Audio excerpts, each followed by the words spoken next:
News, सच। दर्शकों नमस्कार, मैं हूं निशांत भाई। आप मुझे देख रहे हैं MNS न्यूज टीवी पर। पिछले दिनों जो बेमौसम बारिश हुई है, जिससे किसानों का बहुत बड़े पैमाने पर विदर्भ में नुकसान हुआ है, और अब किसानों का जो नुकसान हुआ है, जिस बेमौसम बारिश की वजह से जिस प्रकार से किसानों का नुकसान हुआ है, लेकिन जो MSEB महाराष्ट्र इलेक्ट्रिक जो बोर्ड के कर्मचारी हैं, वह भी किसानों का बड़े पैमाने पर नुकसान कर रहे हैं। हाल ही में जो बेमौसम बारिश हुई थी 4 दिन पहले, जो पिछले शनिवार के दिन जो बारिश हुई है, जिससे अभी जो आप स्क्रीन पर देख रहे हैं, यह जो पोल है, यह बिजली के खंभे हैं, यह बुरी तरह से क्षतिग्रस्त हो गए हैं। पिछले शनिवार को यह क्षतिग्रस्त होने के बावजूद अब तक के किसानों के खेत की बिजली का जो आवागमन है, बिजली जो सप्लाई होती है, वो पूरी तरह से प्रभावित है, खंडित है।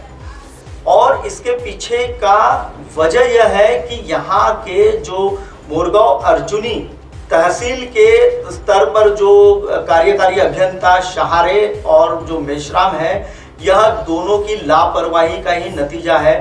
किसानों के खेतों को, फसलों को अभी पानी की सख्त आवश्यकता है। इन फसलों को वाटर पंप से सींचा जाता है। धान लगा हुआ है किसानों के खेत में, और यह बिजली के खंभे टूटने की वजह से जो बिजली का सप्लाई है, बिजली की आपूर्ति है, वो पूरी तरह से प्रभावित हुए। और यह बिजली की आपूर्ति प्रभावित होने के बाद भी अभी तक के पिछले 4 दिनों से लगातार किसान इन 2 अभियंताओं से मिल रहे हैं, कार्यकारी अभियंता मेश्राम और उप अभियंता जो है वहाँ मेश्राम, और जो शहारे है कार्यकारी अभियंता और उप विभागीय अभियंता जो है वो मेश्राम है। इन्होंने अब तक के किसानों की कोई भी इस बिजली की आपूर्ति को पूरी तरह से संचालित करने के लिए कोई भी ठोस कदम उठाया नहीं है, और इनकी वजह से किसानों का हजारों हेक्टर जो धान लगा हुआ है, फसल लगी है, वो बर्बाद हो रही है। पानी की कमी की वजह से धान की फसल पर इसका असर गिरने वाला है।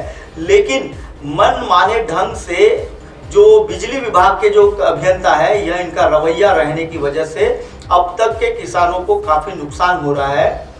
दर्शकों, जैसा कि अभी आपने जो देखा वीडियो में, जो बिजली के खंभे गिरे हुए थे, इन बिजली के खंभे को तत्काल प्रभाव से सुधारने की आवश्यकता थी, नए उनके जगह खंभे लगाने की आवश्यकता थी। लेकिन जो कार्यकारी अभियंता शहारे है और उप विभागीय जो अभियंता मेश्राम है, इन दोनों की लापरवाही सीधे तौर पर किसानों को ले डूबने वाली है। दर्शकों, फिलहाल वक्त तो चला एक ब्रेक का। ब्रेक से लौटने के बाद देखिएगा मेरे साथ देश और दुनिया की तमाम खबरें। बने रहिए MNS न्यूज टीवी पर।